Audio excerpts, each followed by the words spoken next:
कैसे हैं आप लोग। तो आज हम पढ़ने वाले हैं कलर रिवॉल्यूशन इन इंडिया के बारे में कि इंडिया में जो अलग अलग तरह की रिवॉल्यूशन हुई थी और जिनको कलर से रिलेटेड करके उन्हें नाम दिया गया था, तो उनके बारे में आज हम इस वीडियो में पढ़ेंगे। चलिए शुरू करते हैं। सबसे पहले ब्लैक रिवॉल्यूशन। तो black revolution is related to production of petroleum. To increase petroleum production, the government planned to accelerate the production of ethanol and to mix it up with petrol to produce biodiesel.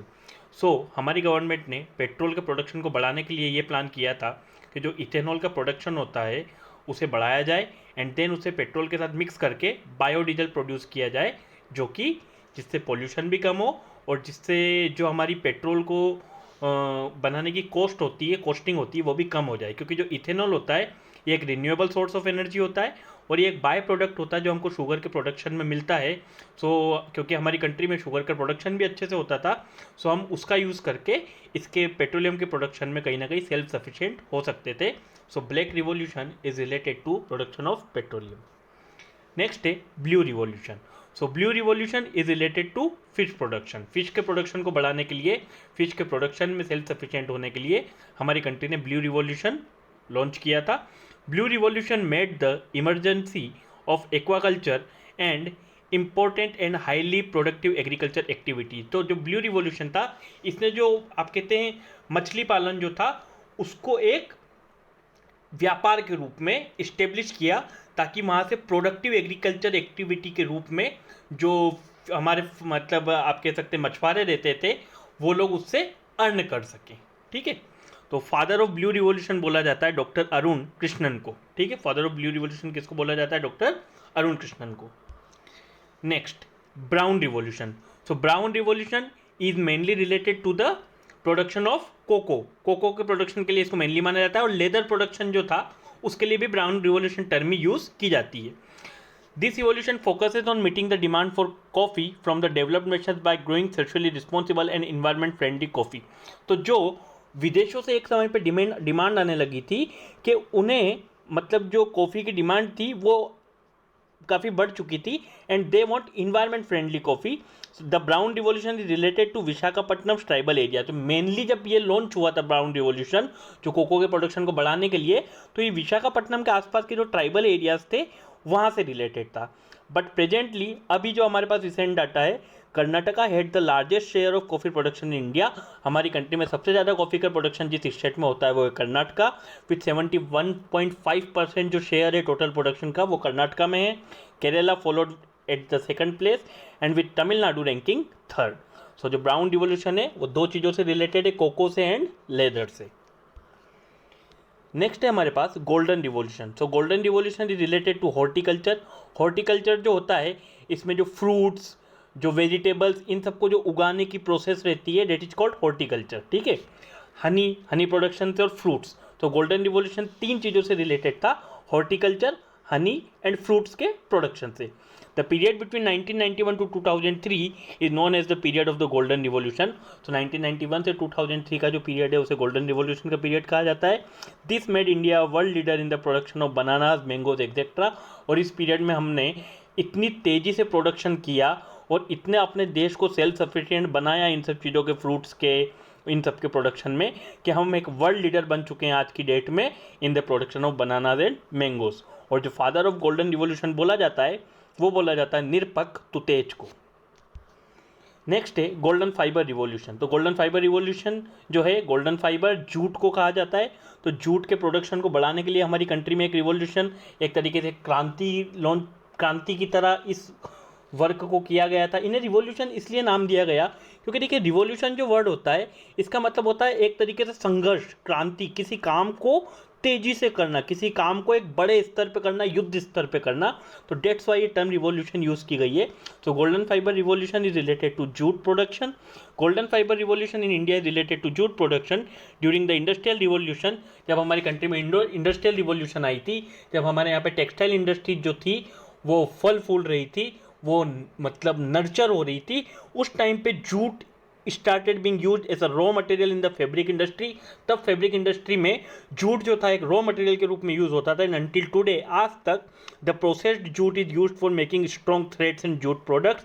तो आज भी जो processed jute होता है उसके use से कई मतलब जो मजबूत धागे रहते हैं वो सब बनाए जाते हैं और अलग अलग तरह के जूट प्रोडक्ट्स भी बनाए जाते हैं. So golden fibre revolution is related to production of jute. Next है green revolution. Green revolution is related to food grains. तो क्योंकि ग्रीन रिवॉल्यूशन जो था, हरित क्रांति जिसे कहा जाता है, सो वो फूड ग्रेन से रिलेटेड है. तो जैसे हमारी कंट्री में ऑपरेशन फ्लड आया था, ऑपरेशन फ्लड हम आगे पढ़ेंगे, ऑपरेशन फ्लड जो था वो प्रोडक्शन ऑफ मिल्क से रिलेटेड था. उसी तरीके से हमारी कंट्री ने उसके बाद में अपने कंट्री में ये जो था फूड ग्रेन्स के प्रोडक्शन को बढ़ाने के लिए लॉन्च किया था ग्रीन रिवॉल्यूशन. और मेनली इसमें फोकस किया था TOP, टॉप क्रॉप्स पर. किस पे फोकस किया था? टॉप क्रॉप्स पर. T for tomato, O for onion and P for potato. ठीक है. तो father of green revolution in India बोला जाता है MS स्वामीनाथन को, और father of green revolution in the world बोला जाता है नॉर्मन बोरलॉग को, जिनके नाम पे एक बोरलॉग अवार्ड भी है, जो कि एग्रीकल्चर की फील्ड में वर्ल्ड का सबसे बड़ा अवार्ड माना जाता है. नेक्स्ट है ग्रे रिवॉल्यूशन. सो जो ग्रे रिवॉल्यूशन है, it is related to the production of fertiliser in our country. Fertiliser के प्रोडक्शन को बढ़ावा देने के लिए अपने देश में ग्रे रिवॉल्यूशन लॉन्च किया गया था. So grey revolution is related to the production of fertiliser. Next है पिंक रिवॉल्यूशन. पिंक रिवॉल्यूशन जो है, it is related to the production of onion and prawn. Prawn जो है ये एक टाइप की फिश है. तो इन दोनों के प्रोडक्शन को बढ़ाने के लिए पिंक रिवॉल्यूशन लॉन्च किया गया था.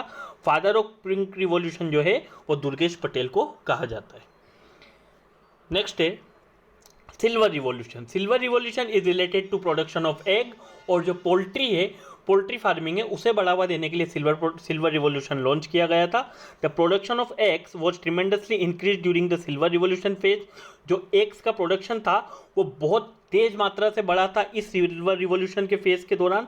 The increased production of eggs was made possible due to medical science and more protein rich food for the hens. तो पोल्ट्री फार्मिंग के अंदर मेडिकल साइंस का यूज़ कर और प्रोटीन रिच फूड हेंस के लिए उन्हें प्रोवाइड करवाकर जो एग्स का प्रोडक्शन था उसे बढ़ाया गया और इस सिल्वर रिवॉल्यूशन को सक्सेसफुल बनाया गया.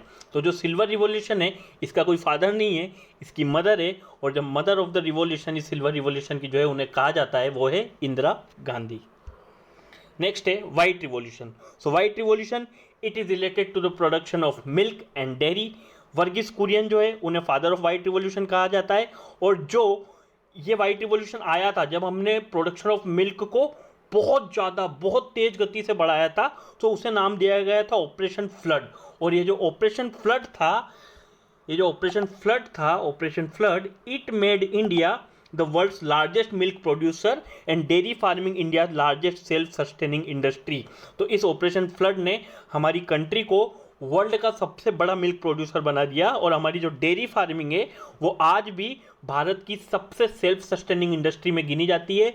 और यही वो वर्गीस कुरियन थे जिन्होंने 1941 में अमूल को भी लॉन्च किया था. अमूल के फाउंडर जो है वो भी वर्गीस कुरियन ही थे. और वर्गीस कुरियन को ही फादर ऑफ वाइट रिवॉल्यूशन भी कहा जाता है. नेक्स्ट है येलो रिवॉल्यूशन. तो yellow revolution is related to the production of oil seeds, जो हम घर में यूज़ करते हैं, सरसों का तेल, मूंगफली का तेल. तो स्पेशली मस्टर्ड एंड सनफ्लावर के प्रोडक्शन को बढ़ाने के लिए, इनकी खेती को बढ़ाने के लिए ये येलो रिवॉल्यूशन लॉन्च किया गया था. In the yellow revolution rising from the net importers state. तो जब तक ये येलो रिवॉल्यूशन हमारे देश में लॉन्च नहीं हुआ था, तब तक हम नेट इम्पोर्टर, मतलब हम दूसरी कंट्रियों से इनको ऑयल सीड्स को बाय करते थे. India achieve the status of a self sufficient and net exporter. तो जब हमने अपने देश में येलो रिवॉल्यूशन को लॉन्च किया, ऑयल सीड्स के प्रोडक्शन को बढ़ाया, तो उसके बाद हम एक इम्पोर्टर ना रह के हम एक सेल्फ सफिशिएंट स्टेट बने और हमने दूसरे देशों को ऑयल सीड्स को एक्सपोर्ट करना चालू किया. An all time record of 25 million tons of oil seeds production from annual oil seed crops was attend during the early 90s.